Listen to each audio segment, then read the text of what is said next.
I've been busy making content. Welcome everyone to your 10-minute sports report. It is Monday, Martin Luther King Jr. Day, MLK Day, the 15th of January, 2024. Thank you for being here. Like, subscribe, and share on YouTube. Go follow us on Instagram at 4th and 1 Podcast. Make sure you spell out all the words and add the podcast in there in order to find us.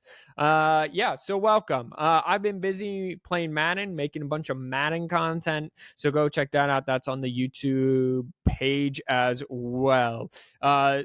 Spoiler alert, I just got smoked by Robert. So I am kind of still in a daze for that because we played a great game. Nothing was going right for me. So so that is what it is. I'm going to just start here. Let's just get at it. Comment down below. How's your week going? Okay, let me know. All right, let's check in on the NBA. So in the Eastern Conference standing, I don't even remember when I did this last, if I'm being completely honest. So I can't even go back to a point. But let's just check in on the NBA standings. Currently, the Boston Celtics are leading the East. They're 7-3 in their last 10. They won their last time out. They're 2.5 games ahead of the Milwaukee Bucks, who are 6-4 in their last 10 on a 3-game winning streak. The Milwaukee Bucks are 2 games ahead. So the 76ers who are in third, 4.5 games out of first place. They're 5-5 in their last 10 on a 2-game winning streak, 4.5 back. Then the 4, 5, 6, 7 seeds, which are in order, go Cavaliers, Heat, Pacers, Knicks, are all 7 games out of first place. So they're all tied technically both for the 4th seed and the 7th seed. I don't know how it works though, winning percentage wise, but so far how it goes, how they are ranked, if the season ended right now, which it's not, Cavaliers, Heat, Pacers, Knicks in that order. So Cavs are up to the 4th seed. They're 7-3 in their last 10 on a 4-game winning streak. If we look at the West, the Minnesota Timberwolves have just been hanging out in first place, which I'm very impressed at. They're 6-4 in their last 10 on a 2-game winning streak. They sit a half game ahead of the Oklahoma City Thunder, who are 8-2 in their last 10, 4-game winning streak. They sit 1 game ahead and a half game behind the Thunder for second, but a full game behind first are the Denver Nuggets, who are 7-3 in the last 10 on a 2-game winning streak. The Clippers sit in 4th, 3 games back. The Pelicans sit in 5th, 4.5 games back. The Clippers and the Pelicans are 8-2 and 10-3 in the last 10 games, respectively.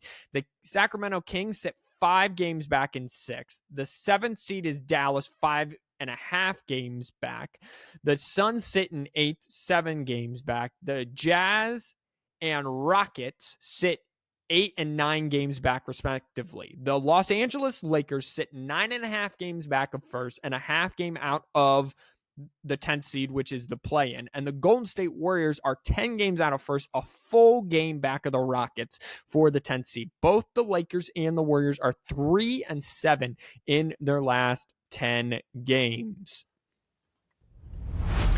Let's flip over to the NHL. Currently, the Boston Bruins are the class of the NHL. Or one of the teams who are class of the NHL. They're 26-8-9, 61 points. They're 6-1-3 in their last 10 games on a 2-game winning streak. They sit 4 games ahead of the Panthers. So currently in the Atlantic, it goes Bruins, Panthers, Maple Leafs in that order. In the Metropolitan, it goes Rangers, Hurricanes, Flyers in that order as well. In the West, Winnipeg Jets have 60 points. 1 point behind are the Colorado Avalanche. They're 8-1-1. Both teams are, the Jets and the Avalanche. 8-1-1 in their last 10. Avalanche are on a 3-game winning streak. The Winnipeg Jets have lost their last time out. In the Pacific, the Canucks, Knights, and Kings in that order. Canucks are 62 points. 9 points ahead of the Vegas Golden Knights, who are having a rough time. In the last 10 games, they're 3-7-0 on a one-game losing streak. They're only in the position they're in because the Los Angeles Kings, are 2-4-4 in their last 10 games and have lost 8 straight games. So that's the only reason they're still in second. Meanwhile, the Edmonton Oilers are now have 47 points, 6 points behind the Golden Knights for that second spot. 10-game winning streak, 10-0-0 in their last 10. Seattle Kraken, 47 points as well. They're 9-1-0. They lost their last time out. So they're coming. If we look at the playoff standings right now, in the East, it would go Bruins, Panthers, Maple Leafs. In the Atlantic, the Metropolitan would be the Rangers, Hurricanes, Flyers, Wildcard, Red Wings, Tampa Bay Lightning. Western Conference, Jets, Avalanche, Stars in order. In order in the Pacific, Canucks, Knights, Kings. Wildcard would be Predators at 49 points, Oilers at 47 points, Kraken at 47 points, Flame at 45 points. So the Predators and Oilers would make it. But the Kraken are tied with the Oilers for points-wise, and the Flames are only 2 points back of both those teams. So they're halfway through the hockey season now, my sister just told me. So a great one more half to go.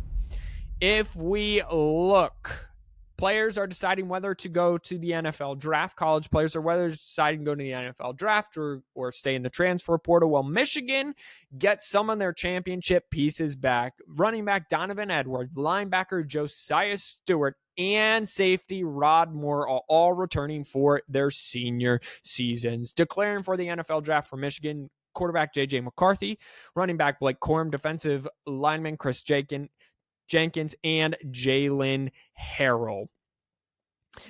So Michigan, their defense will be really good next season. No matter if Harbaugh takes Minter, no matter what happens, they will have the dudes on offense. Edwards, I agree. He should come back. He needs to get better running with his head up, running in between the tackle.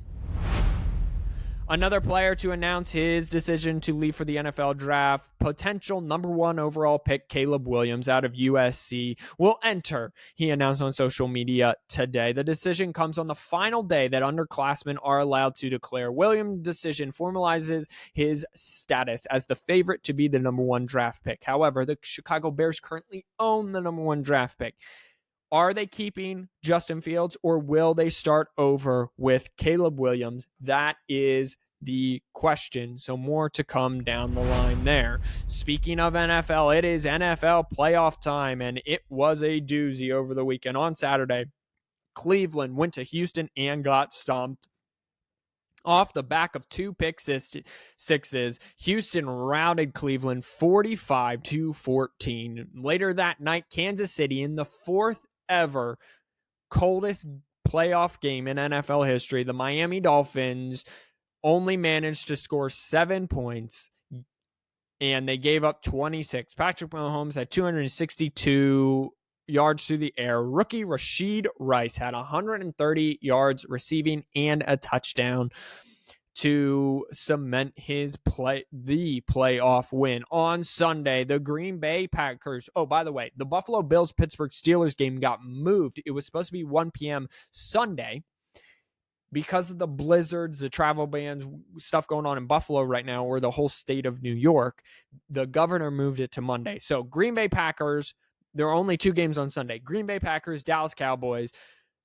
Jordan Love and Aaron Rodgers are the same person. Jordan Love took 3 years behind Aaron Rodgers and just took notes and notes and notes and studied, and it was all evident. They routed the Dallas Cowboys 48-32. It was not even that close. Dak Prescott ended up throwing for 403 yards because they had no real other option.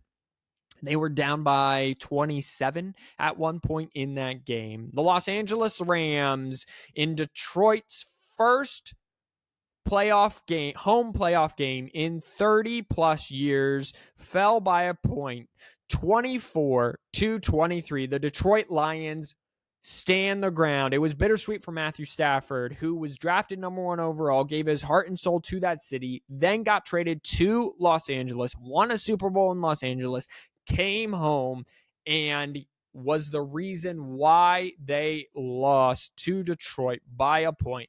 He was excellent, though.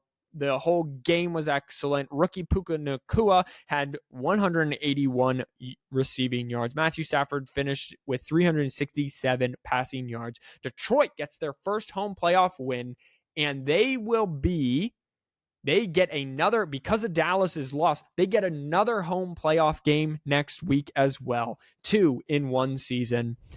And then finally today, 2 games. Pittsburgh Steelers take on the Buffalo Bills in Buffalo. Snowy, windy, cold Buffalo at 4:30 on CBS. So that will start here in just a minute. And then tonight, it will either be the complete, what's the word I'm looking for? Complete debacle. I need to set that up better. It will be the finale to the complete destruction at the end of the season of the Philadelphia Eagles as they take on the Tampa Bay Buccaneers. Or they will live to fight another day. And they will go to, Green Bay won, so they will actually go to Detroit. If they win today, they will go to Detroit, and Green Bay actually goes to San Francisco next week. So that's 8:15 ESPN ABC. That'll do it for today's rendition of the 10-Minute Sports Report. Thank you, everyone, for being here. Don't forget, share with your family and friends. Remember, God loves you. I pray God blesses you. Wash those hands because y'all know you are filthy animals. See you later.